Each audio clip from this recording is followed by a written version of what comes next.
Well, hello again and welcome to another episode of the Hyperion Adventures Podcast. I'm Tom. As always, I'm with my wonderful, intelligent, gorgeous, very hardworking Phineas and Ferb Revival loving wife and co-host Michelle. Well, you got that part right, honey. At least the ending. I do love Phineas and Ferb. And thank you so much for the kind words. Hi, everybody. Yes, I have that all right. Every single bit of that is true, and then some, including, yes, Phineas and the Ferb, the revival. Yes. It's back. We're excited. You're going to hear all about that in just a little bit. Our live show from last night. We're actually recording this portion of the episode on Friday, June 6th, 2025. The main portion of this we recorded last night, June 5th. 2025. And so why are we recording all these crazy days, Michelle, rather than our normal Sunday? Well, the first part, in terms of doing the main topic, we wanted to go live right after the first two episodes dropped on Disney Channel and of Phineas and Ferb Disney episodes. And so we did that. And today we're doing the other portion, our wraparound portions of the episode today, because this weekend we are actually going to Walt Disney World and we have some really fun plans set up and reservations for something very special. Yeah, we'll be telling you more about that later on in the show, but yeah, very excited about that. So we won't be here Sunday morning as we normally would be to record. So that, including, like Michelle mentioned, we wanted to do that live show, and thanks to everybody who joined us live. Yes. You're about to hear that piece in just a second, but that's in a little bit. You know, before we move forward, we are the Disney podcast of positivity, and that means we like to focus on those high moments, those wonderful moments, those positive moments from the week that was. We call it My Favorite Thing from This Week, and when we do this, well, we always start with Michelle because she's amazing, she's fantastic, and she's pretty darn good to look at as well. You're so sweet. You know, she does the best research. She definitely has the best lists. But one thing is for certain, she always has the best My Favorite Thing from this week. So, Michelle, what was your favorite thing from this week? Well, my favorite thing from this week so far actually was being able to watch new episodes of Phineas and Ferb. It's something we've been watching this show for quite a few years now. But once we heard they were going to be bringing the show back, bringing the band back together a couple years, I think it's been almost like 2 years, we got really excited. And so it was fun to finally get to see them. Yeah, it's been much more than that. But yeah, I mean, when we learned of it, it's been about 2 years, I think, since we learned that it was going to happen. And then it's been, 5 years since the movie, Candace Against the Universe, and then 10 years since the last actual official episodes aired. So yeah, couldn't have been more excited about it. You're about to hear all about that later. And I agree. That is also my favorite thing from this week, hands down. Not even close until we get to this weekend. Then right. That may change. Yeah. But for right now, definitely that. And can't wait to watch. We've seen the Disney Channel episodes, the first two. Now there's 10 episodes on Disney Plus.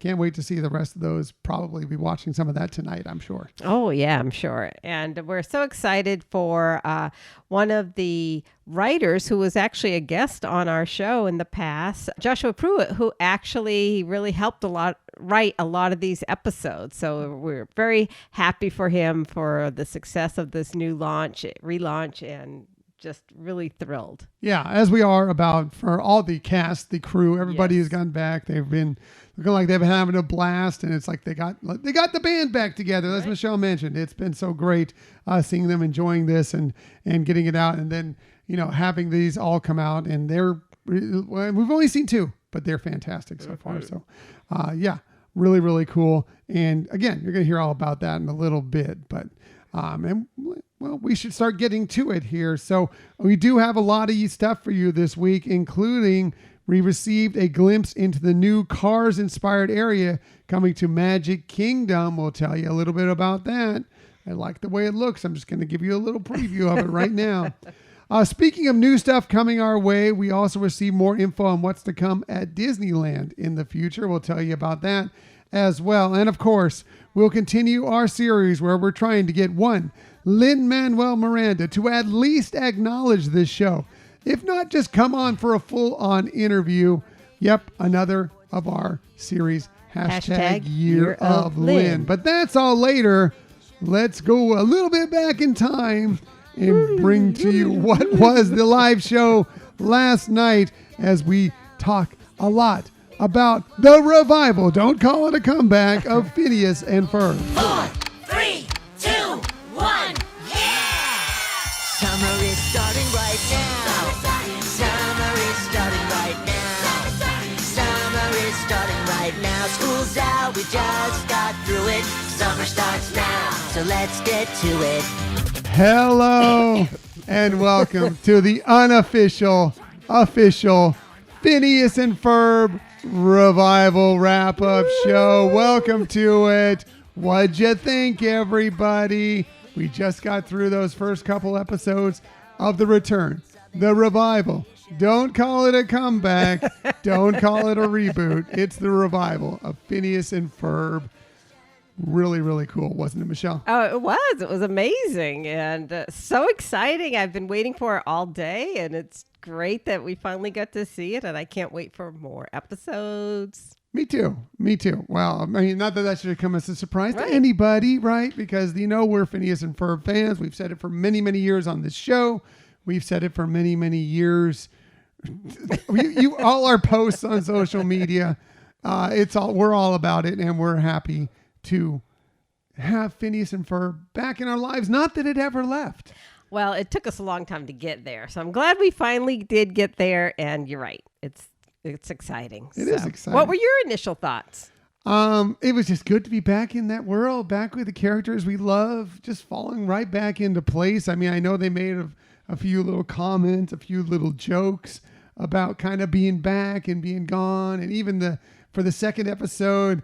The theme song, it was mostly the original theme song, but just added, there's another 104 days of summer vacation. I really, really got a kick out of it all. Yeah, it was really creative all the way around. Kudos to the entire team, the entire crew that put this show back together. It really was great. They didn't miss a beat. It was a smooth transition. It was very clever how they brought it back to begin with. And I just thought the music also hit on all the notes too. On all the notes. Hey, fun. Wow. But no, it really worked well. And glad for Phineas and Ferb fans alike that this show is really looking good. Right. So hopefully you got to see it. This is going to be spoiler heavy here. So if you haven't had a chance to see it yet, you can either stop down and watch us later on as this video comes out later, or when the episode comes out on Sunday. Now, we just watched the Disney Channel first 2 episodes.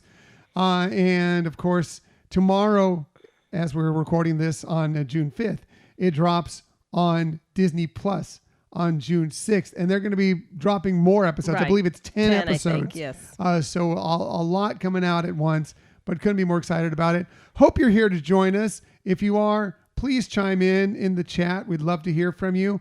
Love to know what you thought about the episodes. Love to know what you think about Phineas and Ferb. What do you love about Phineas and Ferb? What are some of your favorite episodes of Phineas and Ferb? And what do you think, how is this feeling compared to kind of rewatching some of the shows? Yeah, I mean, I think it's been interesting seeing a lot on social media from the creators, from the team that worked on this, how they really did try to keep the cohesiveness of the original show. I think they explained they added one stripe to Phineas's just to shirt. show he aged a year. Right. Yeah. They said it was kind of like a tree. You get another ring along there. So I thought that was kind of cool that was pretty much the only thing that they changed. Like the characters are all back, and again, love the all the different wild and wacky things that they come up with. Yeah. I can't imagine. That world is so fun. So fun. So let's talk a little bit about some of these episodes here. So first episode entitled Summer Blockbuster. Basically, they're going to kick off this. It's not just going to be 104 days. It's going to be 104 and a half days. Because they're like, we're getting out of school and we're just starting summer right now. We're not even waiting for the actual last day of summer because they have a block party going on. I love that we cut away to Perry and he's been off fighting mechanized scorpions or something, and because why wouldn't Perry do that? Exactly. It's Perry the platypus after all. And then I love that they come up with all these ideas of things to build, and Ferb is just running through blueprints and well, yep, we'll do that, we'll do that, we'll do that. And I think some of them, well, definitely they did 5 things out for this block party. But I have a feeling some of these things that they were mentioning may come into play somewhere later in the season. I would suspect so. I would think those were teasers. And speaking of teasers, if you did see the teaser that was dropped earlier, that the first part of the episode was exactly that. And I know you didn't watch it. I did. So I was knowing what to expect with Mom and everything like that, at least what initially happened. The only thing I saw was the original first song because I wanted to capture that for our last episode, which hopefully you've got to check out, our 5 favorite Phineas and Ferb songs. And I wanted to capture a brand new song for that. So that was the only piece I saw. Yeah, I wanted to stay as spoiler free as possible on it. I know it was out there. When I saw, if it had been, okay, it's 90 seconds or whatever, I'm like, okay, I'll probably check it out. But when I heard it was 9 minutes, I'm like, that is half of an episode right there. I do not need to see that. And that's basically what it was, the first half of the episode. Or basically what, Phineas and Ferb, normally most episodes are split into 2 different stories. Right. Basically, this was kind of that, but it was the first half of the story and the second half of the story. And that first 9 minutes was that first half of that story. Yeah. And it was amazing and it was powerful. Yeah. So different than normal in that usually the items that Phineas and Ferb build disappear. No, this time, and Mom never sees them. This time Mom disappeared and the item stayed. So right. Really, really fun. I also, and one of the things I loved, and I don't know if this is a callback or just fun, the balloon that Doofenshmirtz had, the chicken head. And I know there's an episode back when you go back into the original seasons of Phineas and Ferb where he's he made it, wanted to turn things into a chicken because you see a chicken, you laugh. Right. Yeah, I saw that chicken balloon and I laughed. I couldn't help it. Chickens make me laugh. Now that's all I can think of for Phineas and Ferb. Chickens make you laugh. Well, and it played a big role in what is it, Candace Against the Universe? Right. Having that. The chicken replacinator. Right. The chicken replacinator definitely saved the day. And so it is funny how they have that recurrent theme about a chicken. Right. Yeah. So. Chickens and funny. And I agree. I never really thought about chickens as being funny until Phineas and Ferb. But now Phineas and Ferb has made them very, very funny. So that's the first part. Mom disappears. Okay. What's going to go on now? Second part of the episode, which is called Cloudy with a Chance of Mom. Apparently, Mom has been turned into a cloud. She's been vaporized. It's been vaporized into a cloud, and there's a mom-faced cloud floating around. And I love the wind jokes throughout it as they're trying to capture Mom. And, there's a windmill they had to slow down. There was a giant whoopee cushion with a big butt sitting on it. Like, what? And there's WindCon, the best place to enjoy some wind. It's the premier event. Hey, Lori, good to see you here. Glad to be here for the live show. But we've never seen Phineas and Ferb. Is there a good place to start? That's a good question, Lori. Yes. The beginning. Mostly because of the roller coaster is so involved in it. The first episode involves them building a roller coaster, and that plays a part in many, many episodes. I will always say, though, my favorite episode to start with is getting the band back together. I don't know what you think, Michelle. Yeah, I think that's a good one as well.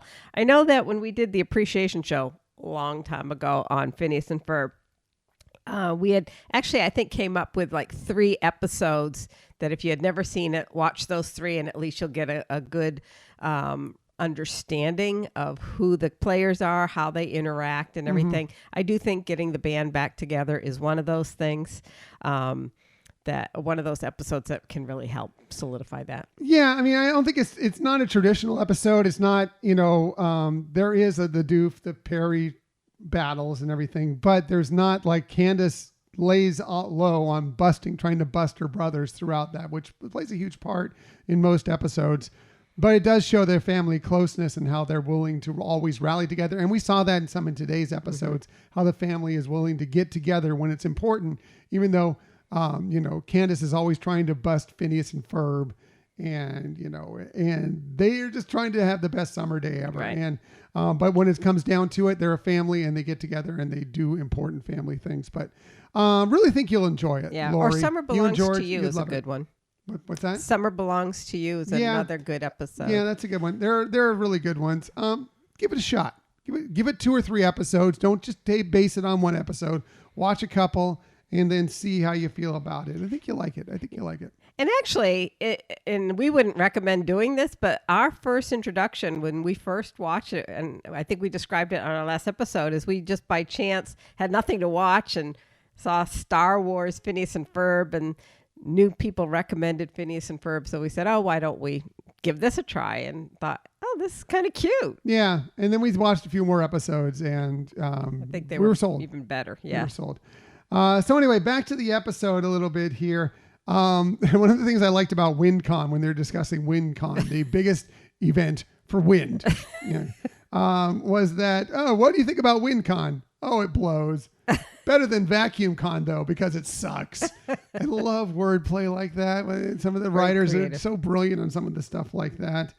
So basically they get all these crazy things they build, and they who knew that you could have a whack-a-pest as a vehicle, and a very important vehicle in this, Candace riding that around. And, of course, she always knows how to get to Mom, which was very important in this episode. But amazing fun. And at the end, we got a little love handle as well, and we got another Song of Summer. Right. Because every year there's a Song of Summer. They pick out a song, and that's the Song of Summer. I love that in this year, Love Handle's getting its early entry in there, and I love that Love Handle added some backup singers to that group. Usually it's maybe the Fireside Girls or whatever, but no, there are some actually Love Handle backup singers that go along with it. So that was fun. It was fun. So, and I noticed you were even taking notes and everything. I was impressed. Yeah, because I'll forget. I'm old. I will forget. So I need to remember some of these. But I thought the first episode was fun. A great way to get started back into it, playing into that it's a brand new summer. And here we go. Shenanigans are about to begin as we get into a new summer. I thought it was fun and a great way to start. Michelle. Yeah, I agree. And actually, if you've never seen Phineas and Ferb, this might be a good introduction to it as well. You get to know, I mean, the continuation of the storyline, and I know we don't want to get into too much detail though, is really that, between Dr. Doof and Candace, those are the real we got characters. that from one of the writers himself, Joshua Pruitt, when he was on our show. Who joined us, yeah. He mentioned when he realized that that's the case, that it became so much easier to write for the show. Right, yeah, that they're the two pinnacle characters of where things are really happening around them. Yeah, the show is named after Phineas and Ferb, but what really drives the show, who always seems to kind of get into the most interesting situations, are Candace and Doofenshmirtz. Yeah, but there's always those two parallel storylines are going, but they all have some intersection with the overall story. Mm-hmm. So it's like, Candace and her brothers are in one camp going a storyline, and then in another storyline is Perry and Dr. Doof and all that's going on there, but they always converge during the show. So yeah, really cool. By the way, Lori, thank you for joining us. Really, really appreciate seeing you here, and I hope you're doing well. Thanks for coming along on this live journey as we do our unofficial, official Phineas and Ferb revival. Don't call it a comeback. Revival wrap-up show. So that was the first episode. We'd love to know what you thought about it. Let's go ahead and get into the second episode. And it just went right into Phineas and Ferb fashion of building something crazy and unique and interesting. A submarine sandwich submarine. Yes. Fully giant made from food even. Yes. Sub sandwich submarine. Yeah. Obviously another play on words and everything. And they use that throughout. Even when their escape pod was a submarine. So sub. Sub. Yeah. Crazy. Yeah. A substitute sandwich submarine sandwich. Substitute submarine sandwich submarine. Yeah. Sub. Yeah. Yeah. I love it. And at the end, going to just flash forward to the end with the wordplay, it ends up turning into a sand castle. So basically, it was a submarine sandwich, submarine sand castle. Yes. So I love the wordplay. Yes. I love it. Going back to the beginning, there's a funny part of it where there's apparently a family photo taken of Major Monogram, of Carl, and of Perry the Platypus. And I don't know what's going on with Major Monogram, but man, sun's out, guns out. Man, he's bulked up. He was showing off those guns. It was hilarious for sure. And I love, again, for people who aren't familiar, some of the main characters, like Major Monogram, is one of the that's Swampy Marsh. Swampy Marsh, yeah, one who of the is creators. one of the creators, you know. And Doofenshmirtz is Dan Povenmire, who is the other main creator. But yeah, really cool. The Inator, we always got to know what the Inator was. It was the Fork It Over Inator. Which I think I'd like to have. just pull food off of other people's tables and bring it back. And he had so much food there because he was waiting to get his oven fixed so he could actually cook food again. I love that the song was a sea shanty. Yeah. I mean, it goes with the submarine theme, Makes but it was a sea shanty. The submarine sandwich, submarine sea shanty. Right. Which was fun as well. I also love that Doofenshmirtz was trying to figure out what Perry must be short for something. Is it Pericles the platypus? Was it Peridipole the platypus? He came up with 3 or 4 names. I actually can't wait to watch it again because he came up with 3 or 4 possible names that could be the long version of Perry's name. Right. What is it Perry which short was fun. for? Yeah. Bottom line, they went in the sub. They had some fun in the ocean. They went in the Marianas Trench, the deepest place. Their food, so they got chased by a giant fish. And end up back. And of course, Candace's plans are foiled again. This time, not by it disappearing. This time by being just covered with sand. Yes.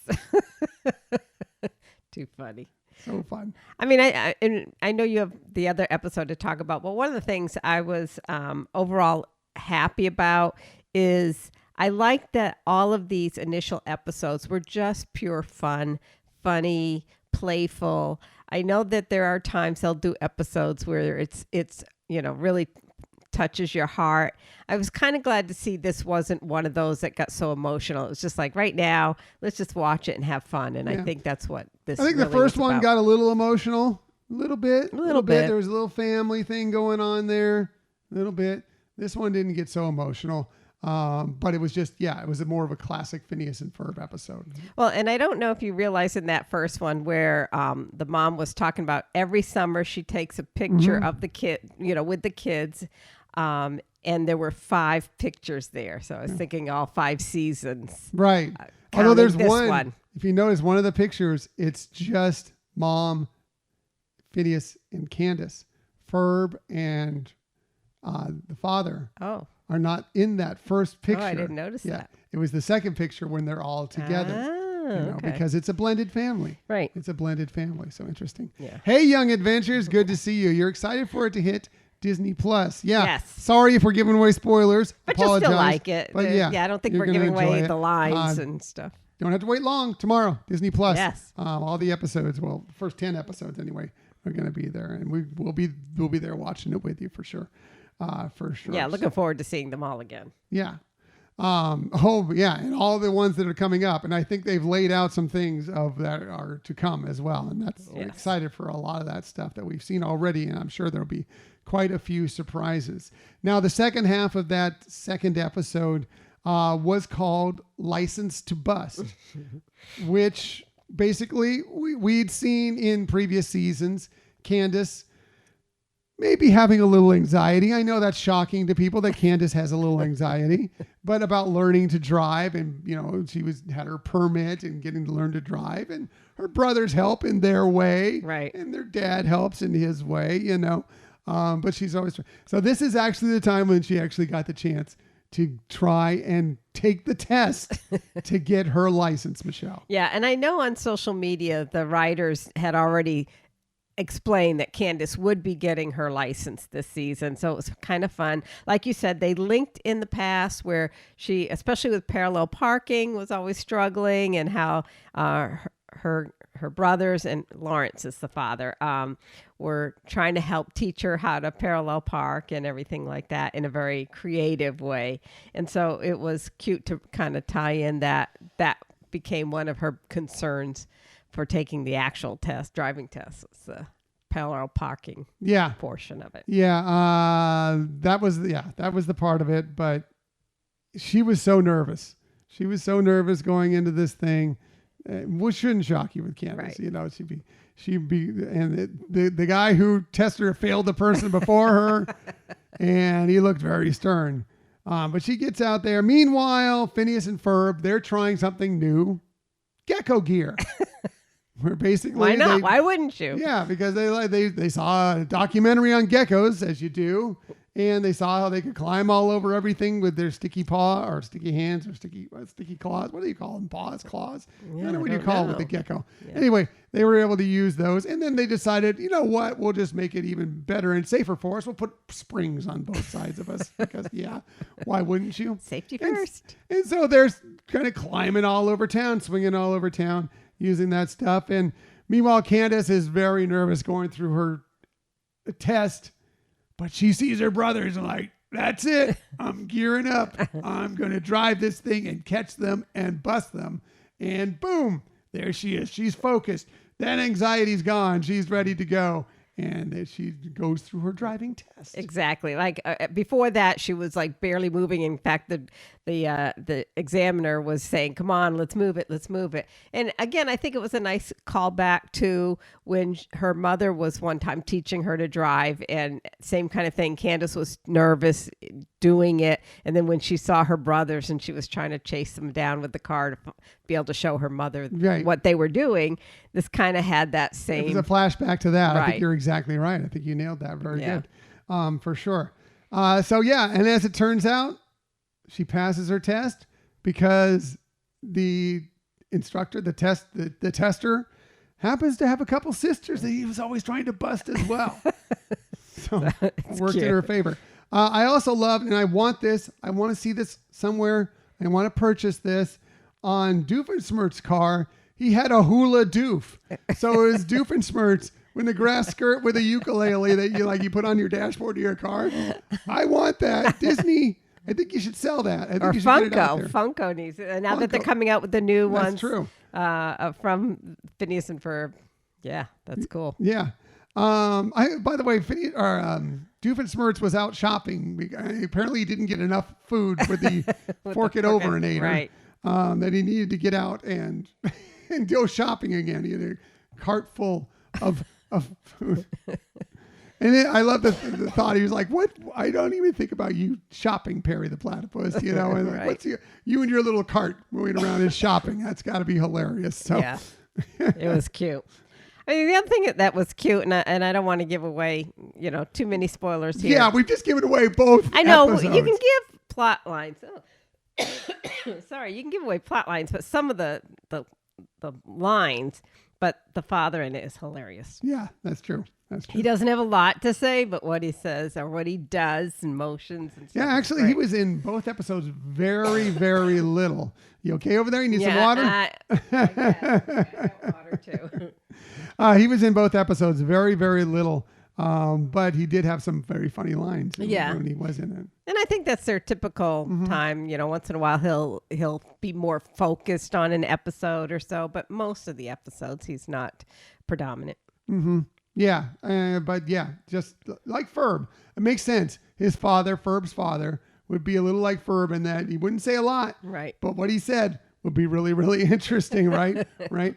Also, I found this very funny, and I don't know why. It just caught me off guard. They kind of do this part where they go underwater, and there's the inexplicable floating baby head underwater, which is interesting to me because he's the inexplicable floating baby head. So when he's around and up and above sea level, Right. he floats. Apparently in water, he sinks because he was underwater. Right. So I don't know. I That's just found true. that kind of funny Yeah. and interesting.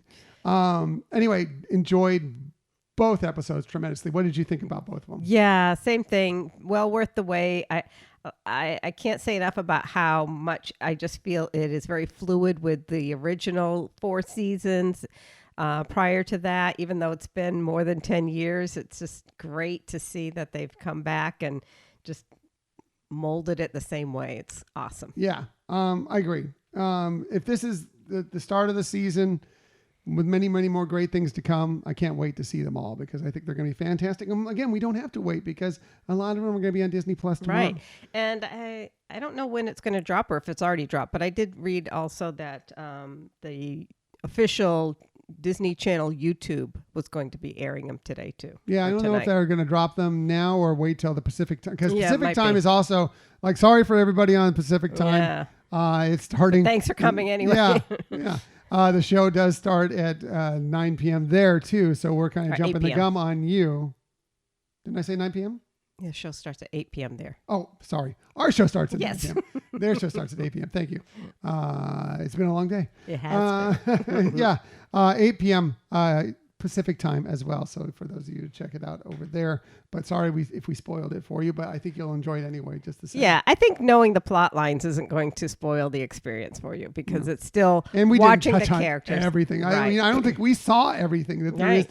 is in every Phineas and Ferb episode. There's all these little things to take out of it, and I don't think we saw everything that was there. And again, just like every other Phineas and Ferb episode, jokes that we'll find the kids will enjoy, jokes that the parents, the adults will enjoy as well, and of all ages around there. Exactly. Yeah.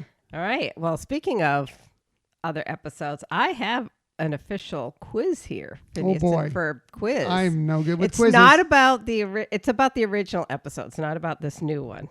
Are you ready? Go for it. Multiple choice. Okay. Well, that's good because I do better with that. Okay. What is the first thing Phineas and Ferb make during their summer vacation? Oh, that's the roller coaster. All right. You need multiple choice for that one. Yeah. You may want to give listeners a chance to hear all of them. Sorry. That's all right. Okay. Who among the following is not one of the members of Love Handle? Danny, Bobby Fabulous, Rodney, or Swampy? Well, I know it. Okay. What is it? It's Rodney. Mm-hmm. All right. What is the name of Agent P's organization? And you have to do the whole name? No, or just the letters. Okay. You want to know what they are? If you want, are you going to give the? Yeah. I'll give the multiple choice. Yeah. I mean, I know what it is. Okay. The first one, it's all letters, but it spells out Love Muffin, LOVEMUFFIN. The next one is PFT. The next one is AGLET. And then last one is OWCA. All those things stand for something, by the way, in Phineas and Ferb. It's ALCA, the organization without a cool acronym. Right, OWCA. That's what it is. Love Muffin is I can't go through the whole thing, but that's basically Dr. Doofenshmirtz evil. Yes, Young Adventures got it correct. ALCA, yeah. That's the Evil Doers organization eventually. PFT is Phineas and the Ferb Tones, which is the band they create for their one hit wonder. Yeah. Yep. And what was the other one? AGLET. Oh, yeah. It's Aglet. Which is from the song about the tip of the shoestring. Right. Hey, Caleb. Good to see you. Thanks for coming along this morning. This morning. I'm so used to talking to Caleb in the morning. I'm so used to being live in the morning. Might as well be morning to me. It's so late. Thank you for coming on this evening. I appreciate seeing you here, Caleb. Yeah. Awesome. And for those of you who are joining us not saying hi or anything, hi. Yeah. It's okay to lay low and just watch. Exactly. It's all fine. It's all good. Yes. All right. Ready for the next one? Sure. Okay. What type of business does Phineas and Ferb's parents, Lawrence and Linda, own? A hardware store, B, an antique shop, C, a toy store, or D, a gift shop? Anybody? I know what it is. I know what it is. It's an antique shop. That's it's an antique shop, yes. Which of these Doofenshmirtz inventions appears earliest? Yes, Young Adventures got it right. All right. We got some Phineas and Ferb experts in our audience. That's awesome. All right. Which of these Phineas and Ferb inventions appears earliest in Phineas and Ferb? Oh, this might be Yeah. Tough because we don't always watch them in order. Right. A saltwater taffyanator. BOAT, B-O-A-T, buoyancy operated aquatic transport. Shift the Earth's position farther away from the suninator, and D, norm the robot. I know what it is. Do you? Did you know ahead of time? I just know because I know the story. Wow. And you know this too, but you're probably just not realizing it. I don't know. I don't know which one it is. Shift the Earth? That's what I think it is, because remember he puts foil on. Right, but it was Wasn't right. it? It was pulling. We had Maybe a giant I'm wrong. magnet and foil on buildings, but Yeah. yeah. Maybe I'm wrong. Well, We'll let see us in a know second. what the answer is. I have to finish the whole quiz here. Okay. Okay, we'll find out later. Stay tuned. If you know, chime in the chat, please. All right, hold on. Next one is finish the lyrics. Okay. Now wait for all four. Yeah, hypnotize me, put me in a trance. SIMP, squirrels in my pants. The next line would be A, who you got back home watering your plants. B, tell me what's making you jump like that. C, got an Aunt Florence living in France. And D, ain't no chickens, ain't no rat. Ain't got no chickens, ain't got no rats. Tell me what's making you jump like that. That's what I believe as well. All right. Who is Dr. Doofenshmirtz's other nemesis? A, Gary the Gander. B, Herman the Hedgehog. C, Peter the Panda. Or D, Harry and the Hyena. I'll ask anybody out there. Go ahead and chime in if you know who that is. Caleb, you saw both episodes on Disney Channel. We did too. Brought back so many memories. We're right on board with you. Absolutely. Yeah, that's exactly how we felt, Caleb, for sure. And Young Adventures has it nailed. Peter the Panda. Well, if it isn't Peter the Panda. All right, we're getting down to the end. Only two more questions. What was the original name Phineas and Ferb gave Perry the Platypus when they adopted him? A, Bartholomew. B, Reginald. C, Claude. Or D, Fitzgerald. Ooh, I've forgotten that one. Yeah, I did too. Might have been Bartholomew, but I'm not sure that's right. We'll see. I've forgotten that one. Oh man, that's it's doing pretty good, and then suddenly, grind to a halt. If you know, please chime in with it. Yeah, that's an interesting one. Yeah. All right. Last question. What is Candace allergic to? Oh, A, lobster and platypus fur. B, dairy and parsnips. C, uncooked celery and bee stings. And D, pollen and avocados. what do you think, everybody? No, changes her voice. At least one of them changes her voice. Makes her all blotchy and red. All right. So we're going to go with B, dairy, Yeah, and wild. Well, it's actually wild parsnips, but yes, parsnips. All right. So I think we did well. We got, okay.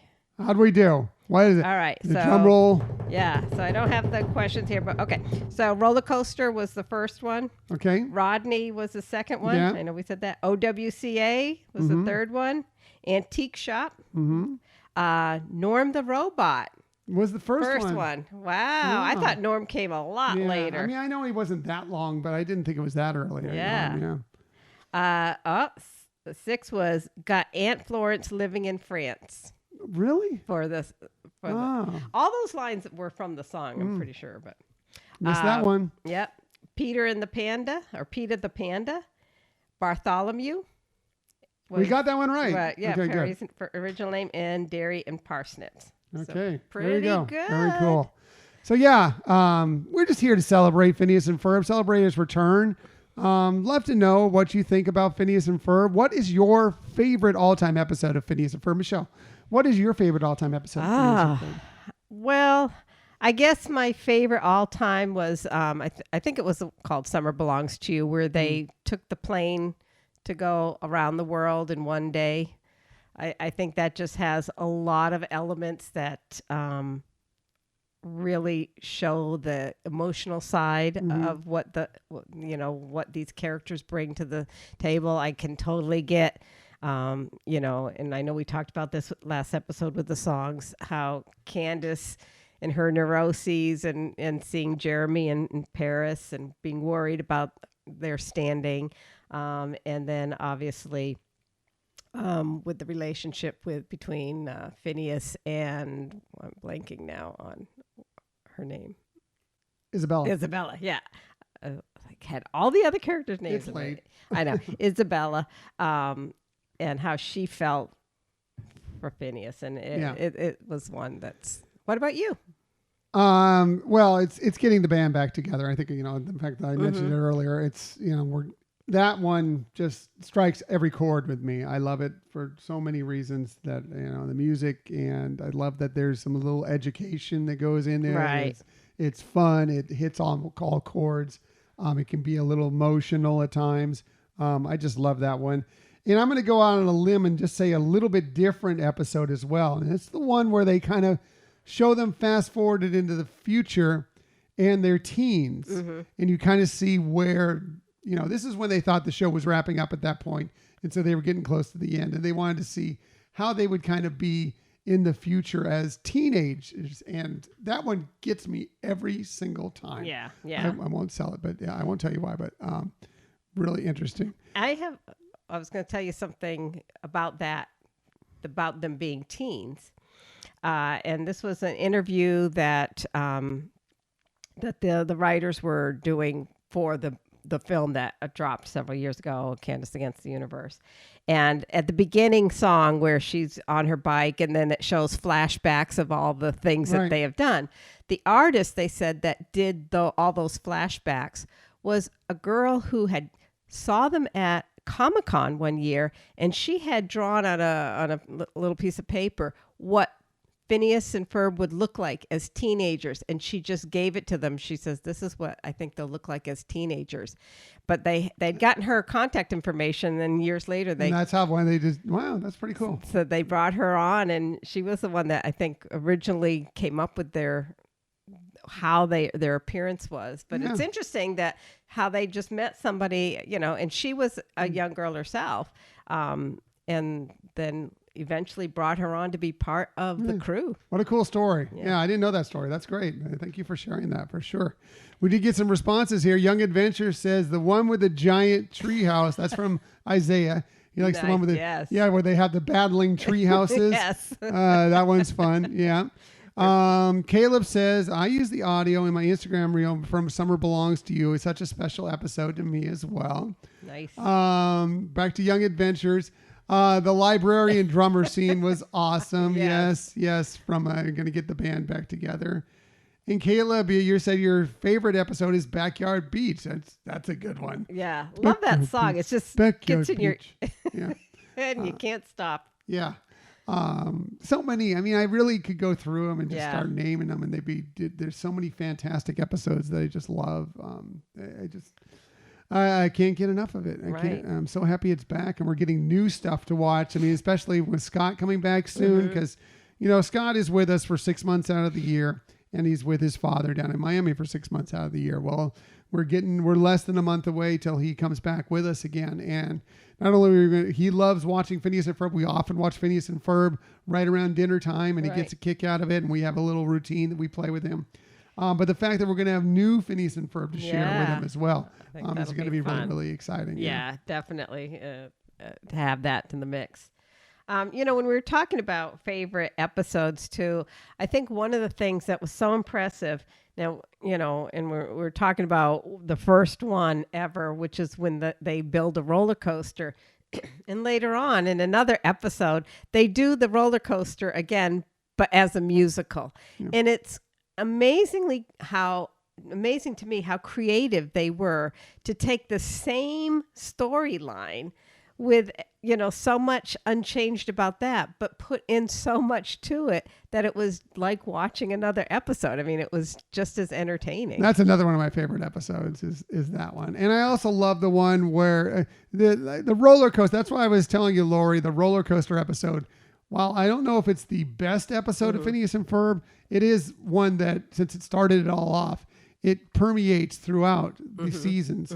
There's another one where Candace comes back from the future as grown-up Candace, and she appears at the timeline of when Phineas and Ferb were building the roller coaster, and there's a whole thing with that.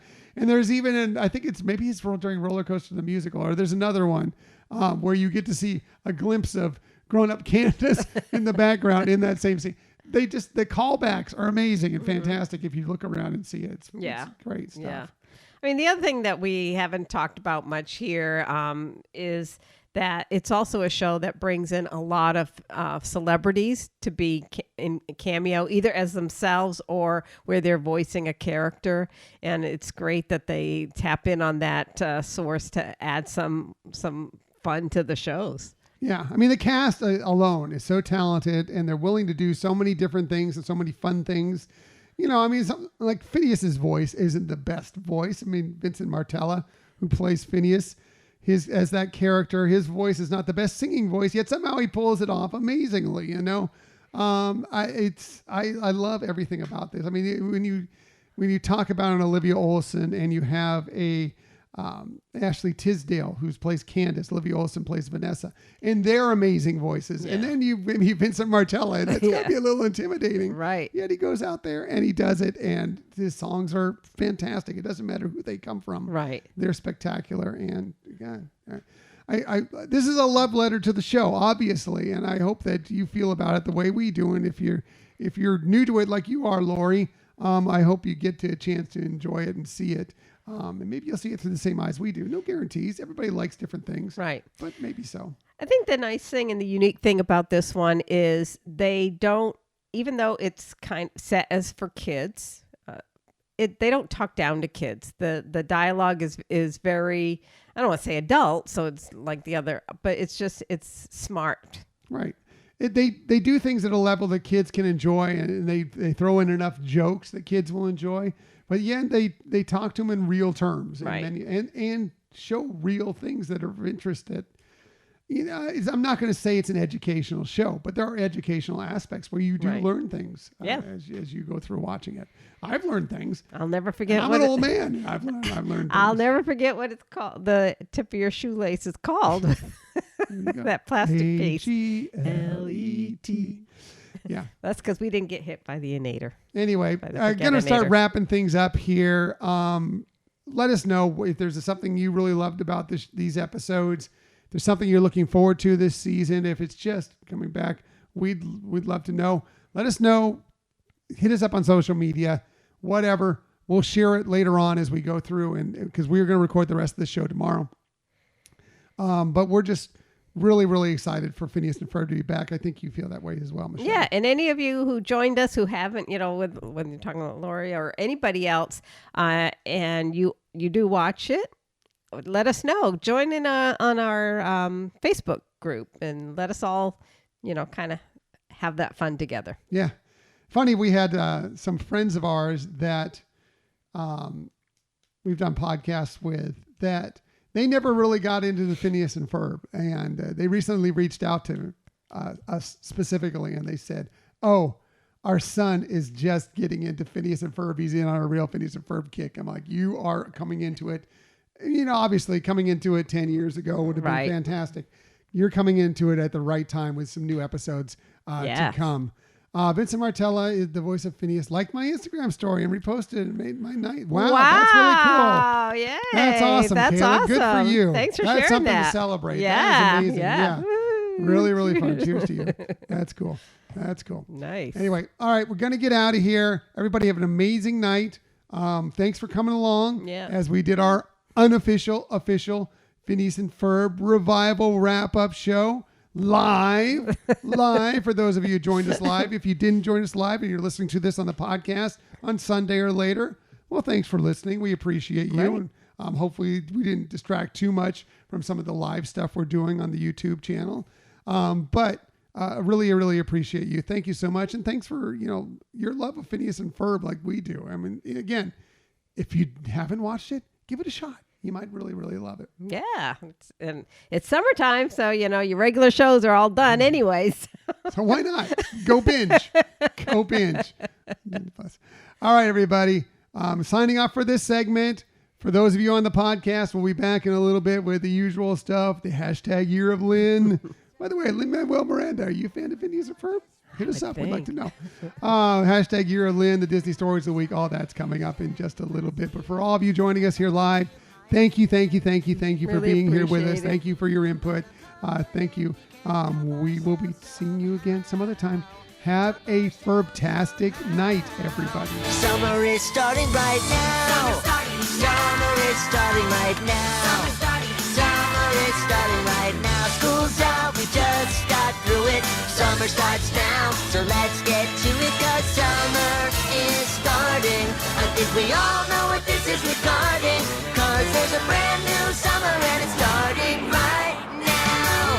It's starting right now. We had so much fun talking with you last night. Thanks for everybody that joined us. If you chimed in on our live episode, if you just watched our live episode, if you catch this at any time, we appreciate you, and we appreciate Phineas and Ferb so much. Definitely. And yes, I'll echo what you just said. We really appreciate everybody who joined us.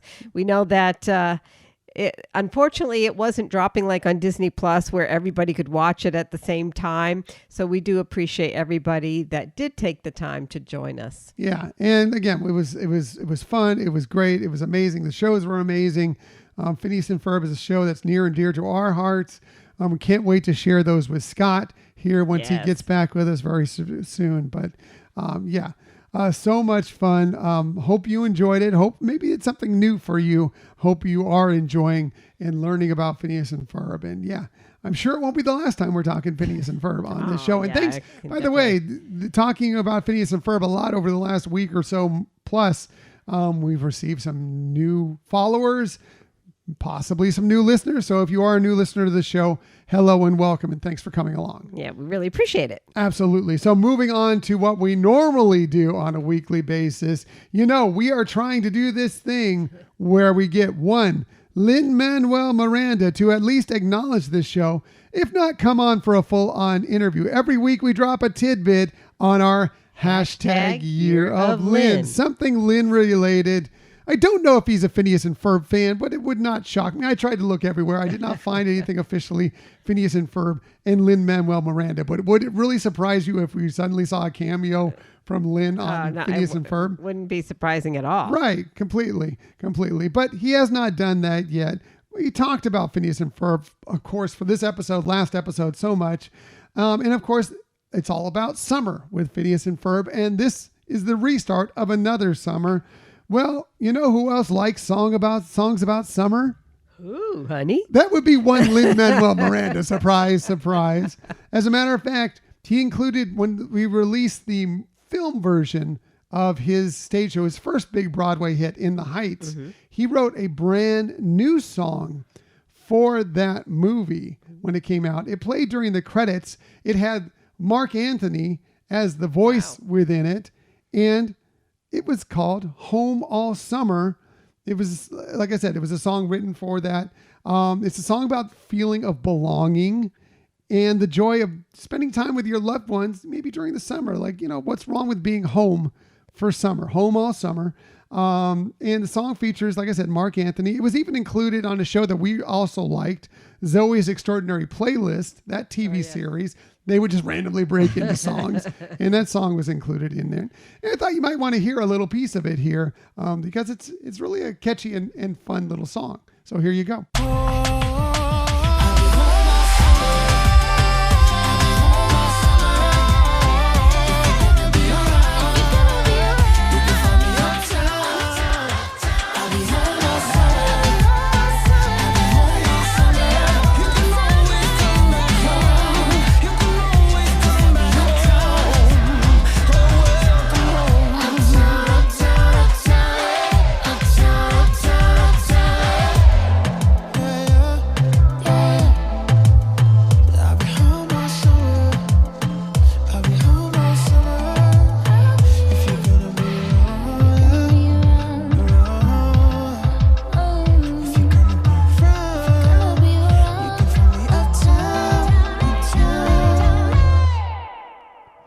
So yeah, that sounds like a Lin-Manuel Miranda song, doesn't it? I mean, that has his signature callings all the way through it. The beat and everything is, it is a lot of cute. mentionings of Uptown.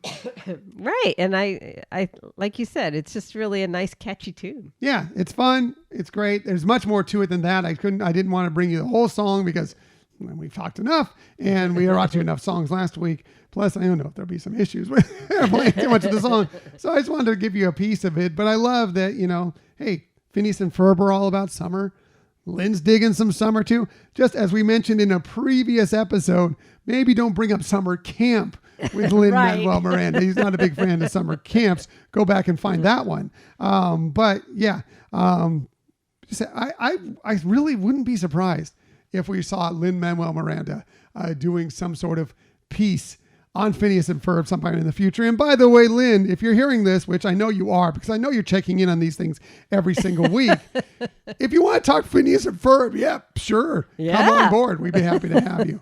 Anyway, that is this week's hashtag Year of Lynn. Now, we also need to talk about another great friend of ours. Of course, we're talking about our great friend Nate with Main Street and More Travel, because let's face it, we all have trips we're thinking about taking in the very near future. Well, if you do, whether it be to Walt Disney World, Disneyland, Disney Cruise, or anywhere in the world beyond, let me tell you, Nate is the certified Disney vacation planner that you are going to want to get in contact with. Oh my gosh, for sure.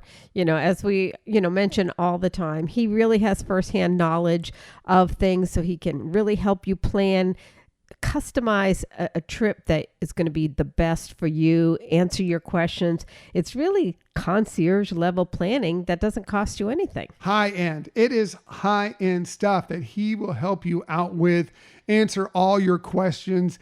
He is there for you to make sure your trip, wherever it may be the best it possibly can be. And as Michelle mentioned, no extra cost to you. That's because either Disney or whatever other travel branch that he works through pays him for you.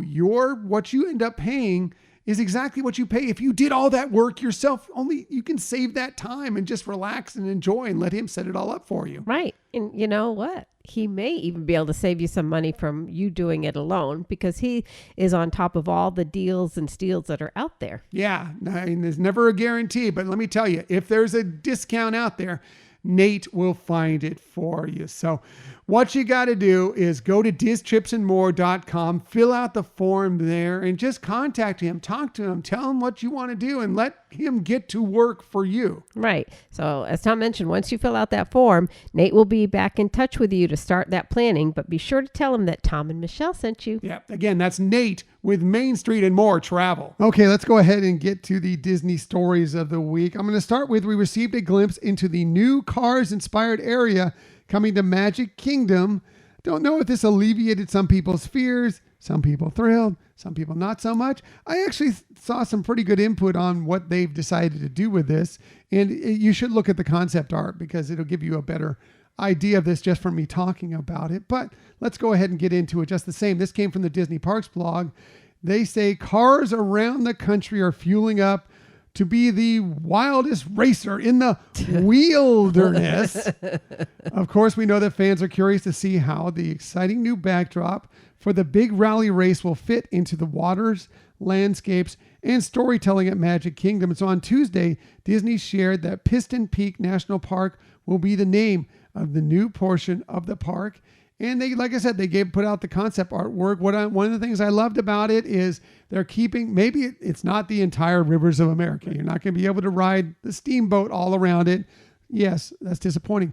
But right there, kind of on that front of Frontierland, where you can walk along the path there, it looks like, at least from this concept art, they're keeping a fairly large piece of water there and some waterfalls and some cool space. Right. That was really nice to see that is going to be lingering, because I do think that is a beautiful area to walk along that shoreline. And so that's really cool. And I love too the storytelling that they're including into this area, and it's just enriching what Frontierland is going to be all about. Yeah, I love where they're approaching this. So I know there are a lot of people are really disappointed that Rivers of America going away, Tom Sawyer Island's going away. Get it. totally 100% understand it. But if they're going to do this anyway, at least they can do is make it fit and look decent. So let's go a little bit more into the story. They say, imagine an awe-inspiring wilderness filled with towering trees, snow-capped mountains, breathtaking waterfalls, roaring rivers, and impressive geysers, while fictional Piston Peak is inspired by the Rocky Mountain area and the history and iconic sites of the American frontiers and its national parks.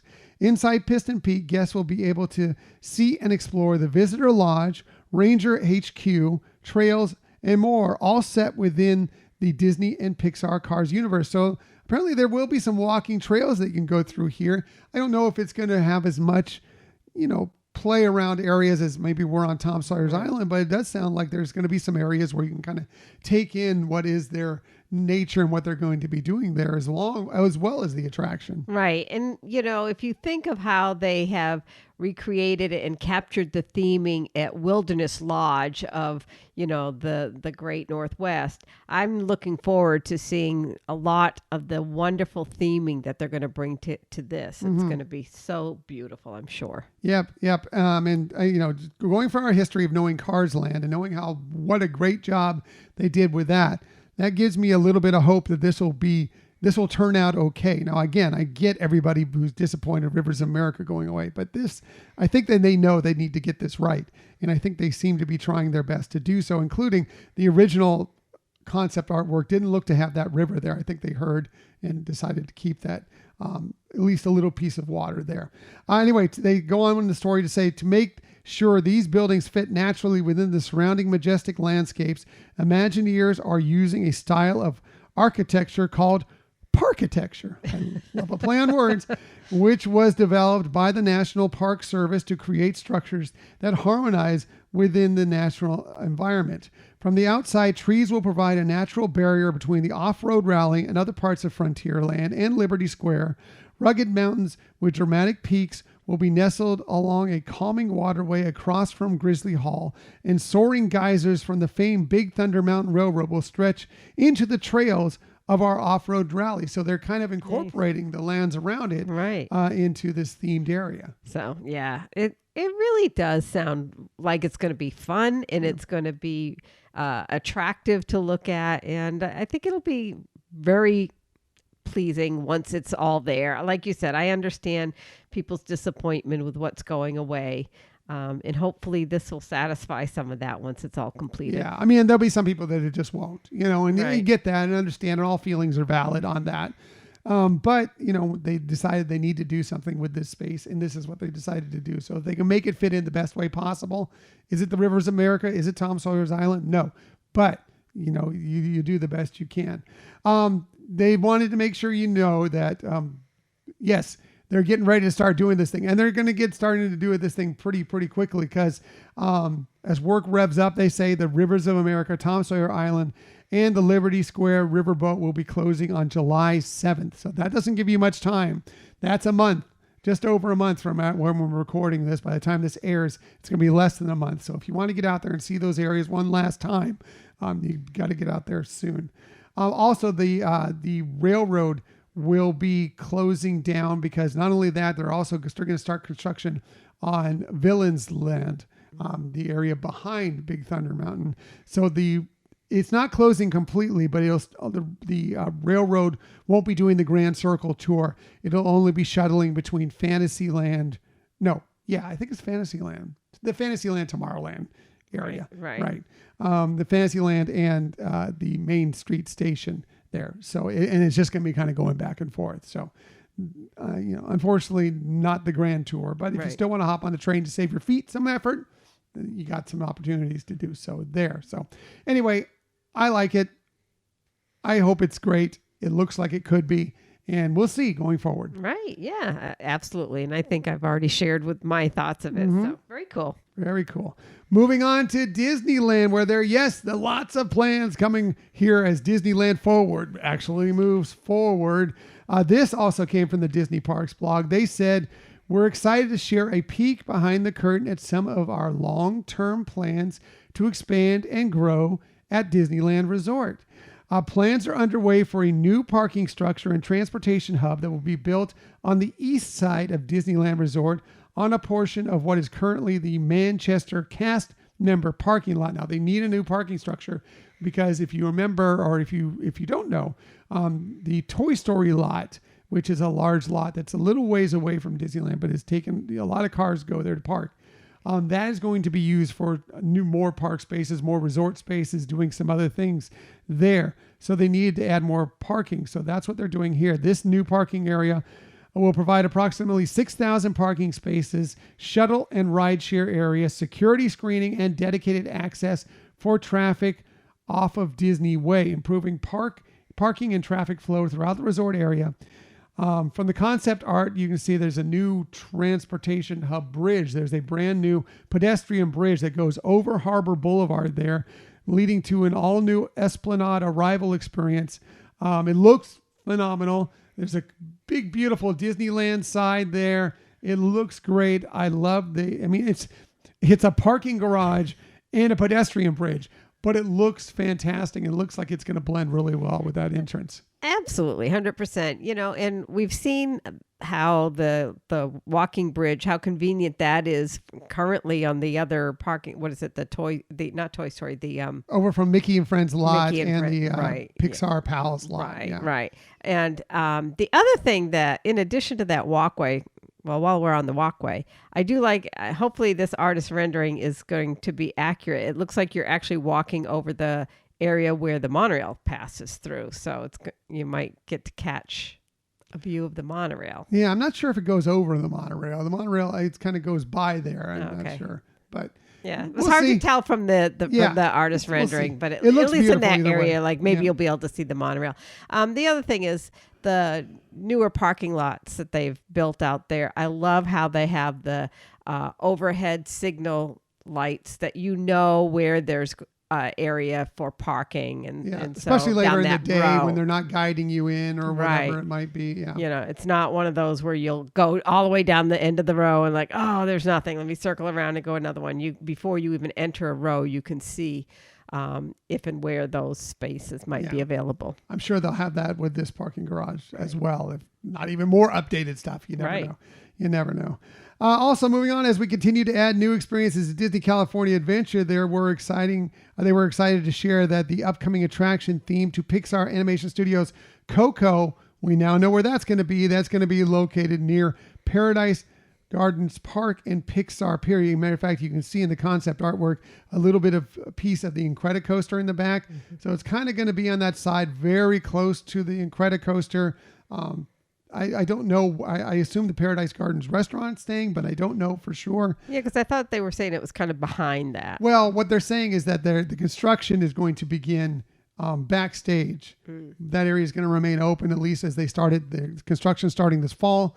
That's where the construction is going to start. But it looks like it's shuffled more off down kind of to the south, nearer Pixar, because since you can see the Incredicoaster on the side of the entryway. Right. But we'll see what ends up happening with the restaurants and dining areas there.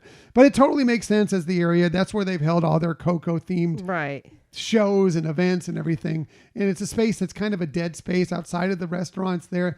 There really isn't a lot going on. I mean, yes, sometimes they have some bands playing there and some other things. Some seasonal activities. But it just isn't a ton of stuff going on there. So it is an area that can be used, I think, effectively for an attraction that we're really excited about. Right. And, it is an area next to Pixar Pier and everything. It just all does seem to fit together nicely. Agreed. So love that.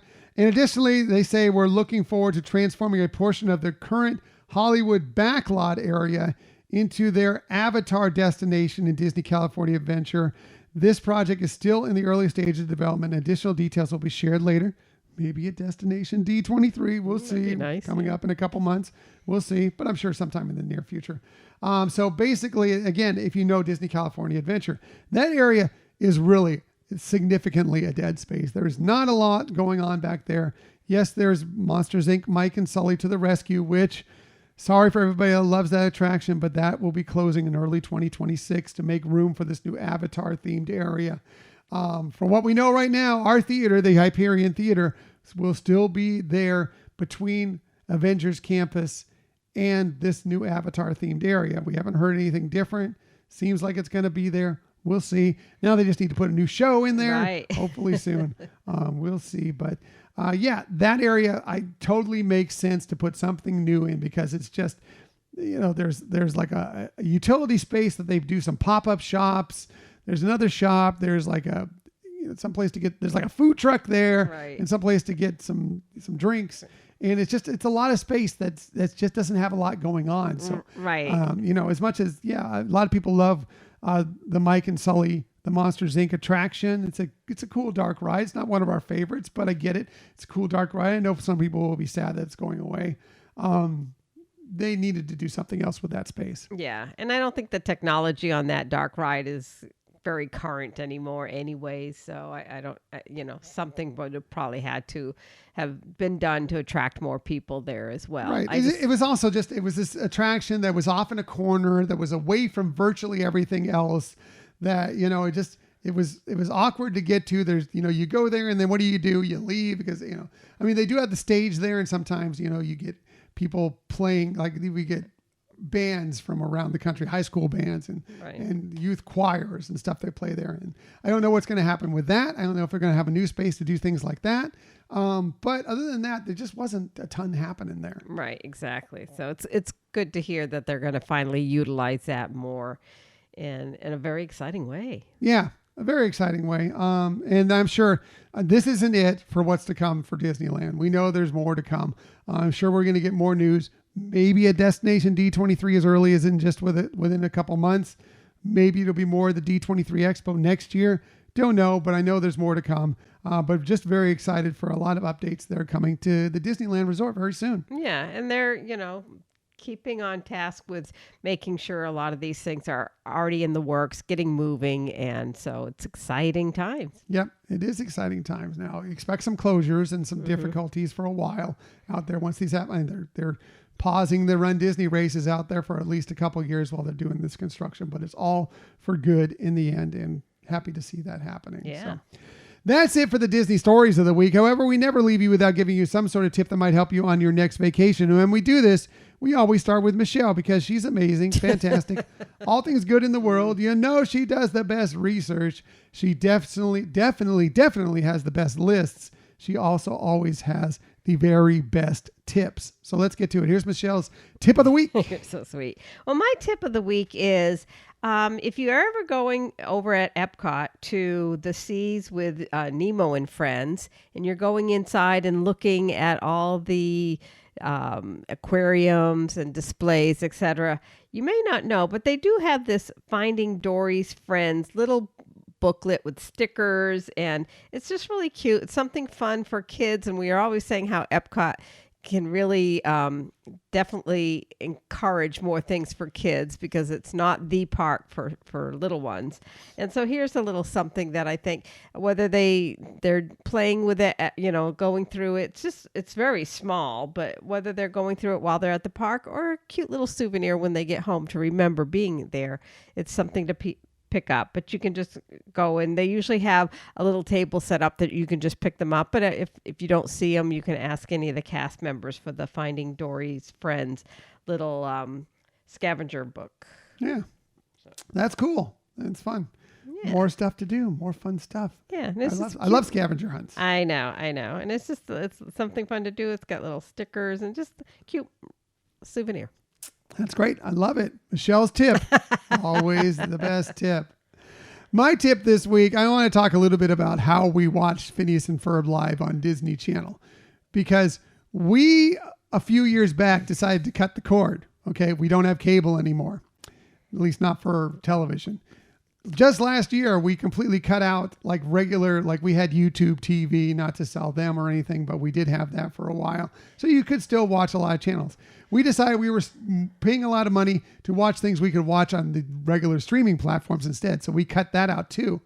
Most of the time, that is fantastic for us. Maybe you've done something similar. We can pick and choose what streaming services we want to have. We have some regulars and we have some others that we add as needed when we want. It's a way to save some money here and there. Now, sometimes, usually that's fine. We get to watch everything we want. Sometimes something pops up that is on a channel that we don't get with those streaming services, like Disney Channel. Well, we took advantage of something that you want to take advantage of if ever that pops up for you. There are different streaming services that if you've never signed up for before, often offer a free trial. We absolutely went for a free trial of that one to get this just so we could have, because we knew we just wanted to watch Disney Channel for one single night. We don't want it forever. We got it for the free trial for this night and for a few extra nights as well, along with everything else that comes with that. And then just remember, those free trials will run out and you will have to pay eventually. Right. So be sure you note those free trials and what they are, and be sure and cut them off in time. And it won't cost you a thing. You can still watch these shows. So, I mean, the one we did has a 5-day free trial. Some have 3 days, some are up to a month. And sometimes you can get some special time periods where they'll go even longer. So check it out. And there are also sometimes, even if you want to keep it for a few months, they're running special deals. So you're paying less than what you would normally pay. Again, just know when that cuts off, because suddenly the fee jumps up. Right. Could be by a significant amount. But they are ways to kind of do this, save a little money here, and still be able to watch some of those shows you want until you start running out of those free trials, until you've done every single streaming service and don't have a free trial anymore. Well, and there's been a couple occasions where we've done a free trial and then said, yeah, we actually like this, and have kept it longer or still watching it, Unfortunately, with Disney Channel, it's less likely because things that are on Disney Channel we can get on Disney Plus. So yeah, it's just the occasional like premiere of something like this that we want to see.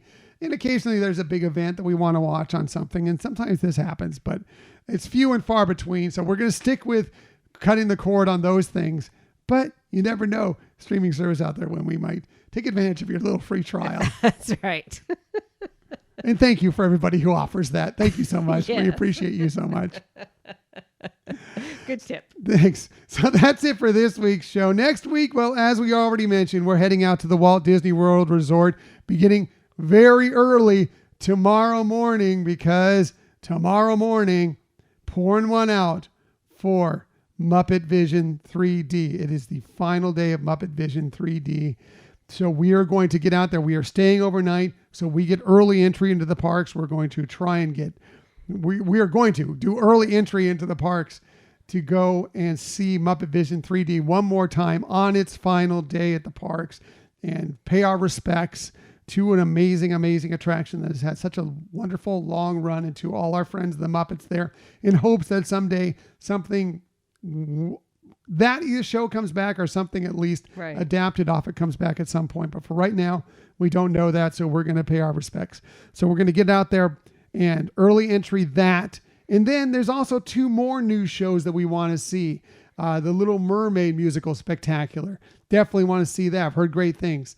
The Villains Unfairly Ever After show, both at Hollywood Studios. We definitely want to see that. Who knows? Maybe it'll be a show day because, as we all know, hashtag Real Men Love Frozen.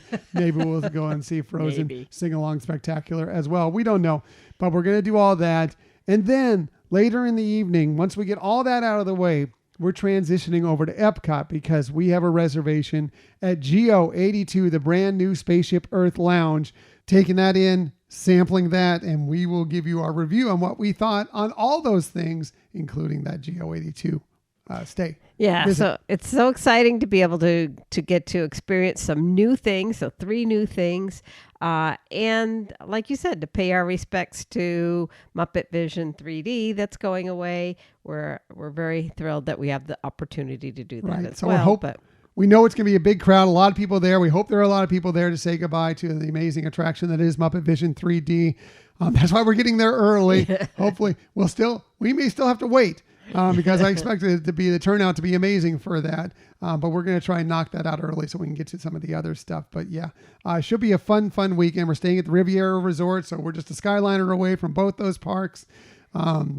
Staying in a Duo Studio there for the first time. New for us for that resort. Yeah, we've stayed at a Duo Studio at the Island Tower at the Polynesian Resort. We have not stayed at a Duo Studio for the Riviera, so we'll tell you a little bit about that as well. And who knows what else will pop up, but we'll be talking all about that on next week's episode. And we hope you'll join us for that. Absolutely. So that's next week. As for this week's show, we appreciate that you joined us today. In the future, you can find us most everywhere you get podcasts. However, the very best place to find us is on our own website, HyperionAdventuresPodcast.com. Also, we're on social media. We are on the social media account, hashtag always Twitter. We get a little Dillos Disney. Hashtag always Twitter. And Blue Sky at Hyperion Podcast, Facebook, Instagram, and Threads at Hyperion Adventures Podcast. If you are on Facebook, come on over and join us for some good, positive Disney energy fun on our Hyperion Adventurers Facebook group. Also, we're on YouTube. Thanks for everybody who joined us on YouTube for our live show this week. If you want to find us there, we are at Hyperion Adventures Podcast, doing a live morning show most mornings, dropping other videos. You never know what might pop up. I think Michelle has a video in the works coming pretty soon. I do. I have, in terms of the prep, almost completely done. Just need to be recording it soon. Yeah, so that's coming too. And then you never know what we might pop in from the parks. Again, please like and subscribe to our YouTube channel at Hyperion Adventures Podcast there. And if you ever want to contact us for any reason, please hit us up at our Gmail account, HyperionAdventuresPodcast@gmail.com. And if you like this show, please tell a friend or family member about it. And even better, if you take a moment right now before you forget and do a little review or a 5-star rating, and we would truly appreciate that. Yep, those help so much. The reviews, the ratings, they help. There's algorithms out there that I do not understand, but I know they help people find our podcast, and that rating and especially a review will help do that. And thanks to everybody that's ever rated or reviewed this show. We really, really appreciate you. And we appreciate you for joining us for another episode of the Hyperion Adventures Podcast. We'll be back to share more fun with you again next week. Until that time, I'm Tom. I'm Michelle. And we hope that you have a magical week. Bye.